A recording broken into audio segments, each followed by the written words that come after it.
Assalamualaikum warahmatullahi wabarakatuh.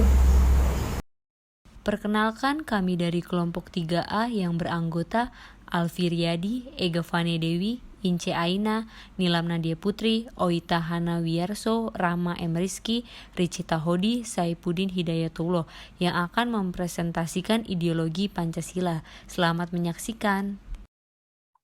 Apa itu Pancasila? Pancasila sebagai ideologi. Istilah ideologi berasal dari kata idea, yang berarti gagasan, konsep, pengertian dasar, dan juga cita-cita. Sedangkan logos yang berarti ilmu. Jadi secara harfiah, ideologi berarti ilmu tentang pengertian dasar, ide, dan cita-cita. Pancasila merupakan rumusan dan pedoman kehidupan berbangsa dan bernegara bagi seluruh rakyat Indonesia yang terdiri dari yang pertama ada ketuhanan yang Maha Esa.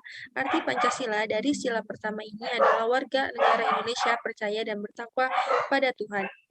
Yang kedua ada kemanusiaan yang adil dan beradab. Di sila kedua ini, tiap warga negara diminta memahami kesamaan derajat pada tiap manusia. Yang ketiga ada Persatuan Indonesia. Arti Pancasila di sila ketiga ini adalah bangsa Indonesia dituntut mengutamakan kepentingan negara dibanding pribadi atau antar golongan. Yang keempat ada kerakyatan yang dipimpin oleh hikmat kebijaksanaan dalam permusyawaratan perwakilan. Sila keempat dalam Pancasila ini mengajak untuk tidak memaksakan kehendaknya pada orang lain. Yang kelima ada keadilan sosial bagi seluruh rakyat Indonesia. Makna sila kelima dalam Pancasila ini adalah pentingnya pengembangan perbuatan baik dengan cara kekeluargaan dan gotong royong. Pengertian ideologi dari beberapa tokoh. Yang pertama dari A.S. Hornby, mengatakan bahwa ideologi adalah seperangkat gagasan yang membentuk landasan teori ekonomi dan politik atau yang dipegangi oleh seorang atau kelompok orang. Yang kedua adalah dari Sorjono Sukanto, menyatakan bahwa secara umum ideologi sebagai kumpulan gagasan, ide, keyakinan, kepercayaan yang menyeluruh dan sistematis yang menyangkut bidang politik, sosial, dan budaya. Yang ketiga ada Gunawan Setiardja, merumuskan ideologi sebagai seperangkat ide asasi tentang manusia dan seluruh realitas yang dijadikan pedoman dan cita-cita hidup. Yang terakhir dari Sastra Prateja, ideologi adalah seperangkat gagasan atau pemikiran yang berorientasi pada tindakan dan diorganisir menjadi suatu sistem yang teratur. Jenis-jenis ideologi. Pengertian ideologi di dunia menurut 4 para pakar ahli. 1. Menurut Marxisme-Leninisme, yang artinya suatu paham yang meletakkan ideologi dalam perspektif evaluasi sejarah yang didasarkan pada dua prinsip. 1. Prinsip perubahan sosial dari cara produksi. 2. Prinsip perubahan sosial yang bersifat dialektis. 2. Menurut liberalisme, yaitu suatu paham yang meletakkan ideologi dalam perspektif kepentingan individualisme, yang artinya setiap individu memiliki hak. 3. Menurut sosialisme, yang artinya suatu paham yang meletakkan ideologi dalam perspektif kepentingan masyarakat, yang artinya setiap negara wajib mensejahterakan masyarakat. 4. Menurut kapitalisme, yang artinya suatu paham yang memberi kebebasan individu untuk mengelola suatu perekonomian dengan modal yang ia miliki. Ideologi Pancasila dibedakan menjadi 3. Yang pertama, ideologi nasional. Yang kedua, ideologi terbuka. Yang ketiga, ideologi negara, yang akan dijelaskan oleh teman saya. Pancasila sebagai ideologi nasional. Pancasila merupakan kumpulan atau seperangkat nilai yang diyakini kebenarannya oleh pemerintah dan rakyat Indonesia dan digunakan oleh bangsa Indonesia untuk mengatur masyarakat Indonesia atau berwujud ideologi yang dianut oleh negara, baik itu pemerintah dan rakyat Indonesia secara keseluruhan. Bukan milik perseorangan atau golongan tertentu atau masyarakat tertentu saja, namun milik bangsa Indonesia secara keseluruhan. Di sini kami merangkum ada 4 dimensi dari ideologi nasional, dari Pancasila sebagai ideologi nasional. Yang pertama itu ada dimensi idealitas, yang kedua ada dimensi realitas, yang ketiga ada dimensi normalitas, dan yang terakhir ada dimensi fleksibilitas. Jadi di sini saya akan membahas 4 dimensi ini secara sekilas saja. Yang pertama itu ada dimensi idealitas. Dimensi idealitas mengandung cita-cita yang ingin dicapai dalam berbagai bidang kehidupan bermasyarakat, berbangsa, dan bernegara.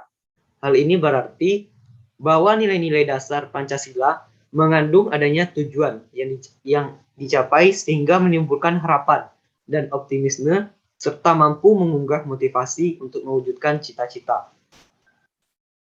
Yang kedua ada dimensi realitas, mengandung makna bahwa nilai-nilai dasar yang terkandung dalam Pancasila bersumber dari nilai-nilai nyata yang hidup di dalam masyarakat.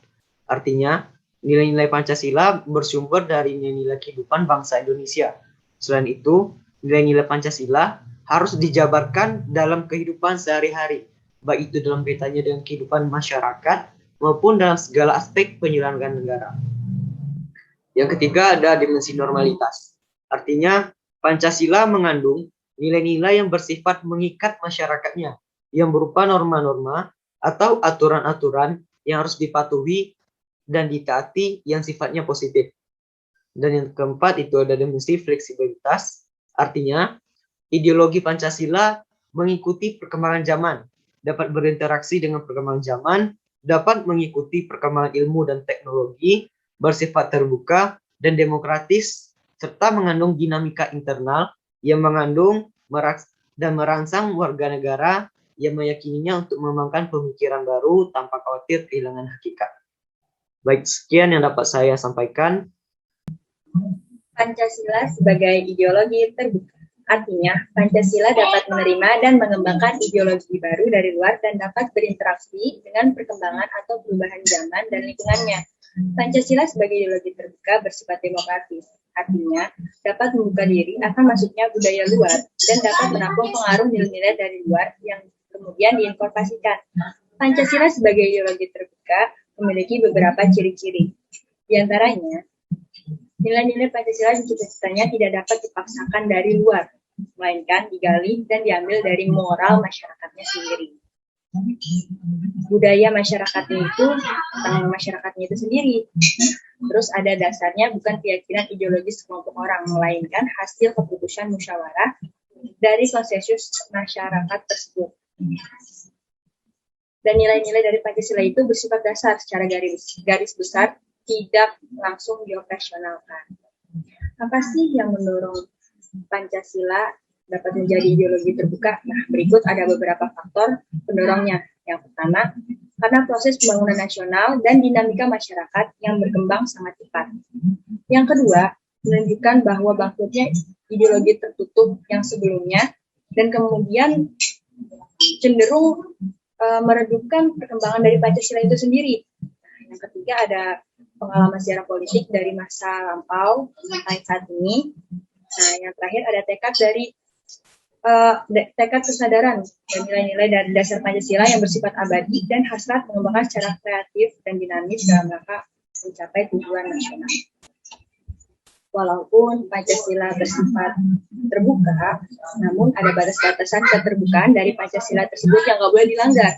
Yang pertama, stabilitas nasional yang dinamis. Yang kedua, larangan terhadap ideologi Marxisme, Leninisme, dan komunisme. Yang ketiga, mencegah perkembangnya paham liberalisme. Yang keempat, larangan terhadap pandangan ekstrem yang menggelisahkan kehidupan masyarakat. Dan yang terakhir, menciptakan norma-norma baru harus melalui konsensus.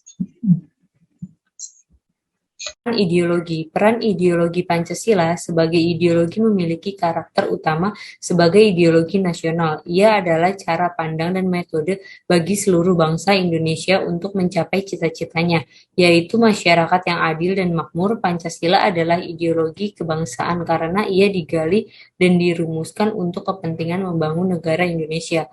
Pancasila juga merupakan wujud dari konsensus nasional karena negara bangsa Indonesia ini adalah sebuah desain negara modern yang disepakati oleh para pendiri negara Republik Indonesia dengan berdasarkan Pancasila. Kesadaran berbangsa.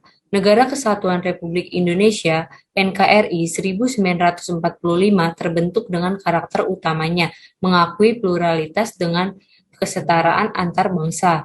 Hal tersebut merupakan kesepakatan bangsa kita yang bersifat final. Oleh karenanya, NKRI tidak dapat diubah menjadi bentuk negara yang lain dan perubahan bentuk NKRI tidak akan difasilitasi oleh NKRI sendiri.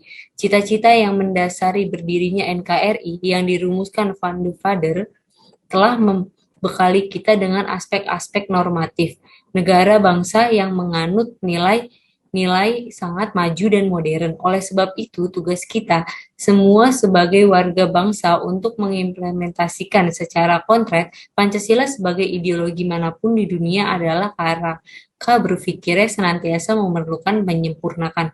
Karena tidak ada satupun ideologi yang disusun dengan begitu sempurnanya sehingga cukup lengkap dan bersifat abadi untuk semua zaman, kondisi, dan situasi. Setiap ideologi memerlukan hadirnya proses dialektika agar ia dapat mengembangkan dirinya dan tetap adaptif dengan perkembangan yang terjadi. Dalam hal ini, setiap warga negara Indonesia yang mencintai negara dan bangsa ini berhak ikut dalam proses merefleksikan ideologi Pancasila dalam kehidupan bangsa dan bernegara.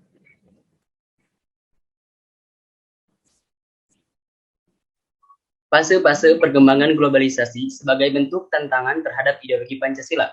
Yang pertama, ada fase embrio, berlangsung di Eropa dari abad ke-15 sampai abad ke-18, dengan munculnya komunitas nasional dan runtuhnya sistem transnasional abad tengah. Yang kedua, ada fase pertumbuhan yang meliputi abad ke-18 dengan ciri pergeseran kepada gagasan negara kesatuan, kristalisasi konsep, hubungan internasional, standarisasi konsep kewarganegaraan. Yang ketiga, ada fase take-off yang berlangsung dari 1870 sampai pertengahan 1920 yang ditandai dengan diterimanya konsep baru tentang negara kebangsaan, identitas, dan kepribadian nasional. Yang keempat, fase perjuangan hegemoni yang dimulai 1920 sampai dengan pertengahan 1960 yang ditandai dengan meningkatnya konflik internasional dan ideologis seperti kapitalisme, sosialisme, fasisme, dan nazisme. Dan jatuhnya bom atom yang menggugah pikiran tentang masa depan manusia yang diikuti terbentuknya Perserikatan Bangsa-Bangsa. Yang kelima, fase ketidakpastian berlangsung dari 1960 sampai 1990 ditandai dengan munculnya gagasan dunia ketiga. Proliferasi nuklir, konsepsi individu menjadi lebih kompleks. Hak kewarganegaraan semakin tegas dirumuskan. Berkembangnya media global yang semakin canggih. Yang keenam, fase kebudayaan global. Fase ini ditandai oleh perubahan radikal di Eropa Timur dan Uni Soviet. Berakhirnya Perang Dingin dan melemahnya konfrontasi ideologi. Sekian, terima kasih. Urgensi Pancasila sebagai ideologi. Ideologi sebagai penuntun warga negara artinya setiap perilaku warga negara harus didasarkan pada preskripsi moral. Contohnya kasus narkoba yang merebak di kalangan generasi muda, menunjukkan bahwa preskripsi moral ideologis belum disadari kehadirannya. Oleh karena itu, diperlukan norma-norma penuntun yang lebih jelas, baik dalam bentuk persuasif, imbauan, maupun penjabaran nilai-nilai Pancasila ke dalam produk hukum yang memberikan rambu yang jelas dan hukuman yang setimpal bagi pelanggarnya. Ideologi sebagai penolakan terhadap nilai-nilai yang tidak sesuai dengan Pancasila. Pancasila sebagai ideologi negara pernah mengalami berbagai guncangan dalam perjalanan sejarah bangsa Indonesia. Ada pihak-pihak tertentu yang ingin menggeser Pancasila dengan mengganti ideologi negara. Sebagai contoh, kasus terorisme yang terjadi dalam bentuk pemaksaan kehendak melalui kekerasan. Hal ini sangat bertentangan dengan nilai toleransi. Adapun tantangan ideologi Pancasila yang pertama, berkurangnya rasa persatuan dan kesatuan. Yang kedua, penyalahgunaan narkoba yang meluas. Dan yang ketiga, kasus terorisme yang meningkat. Wassalamualaikum warahmatullahi wabarakatuh.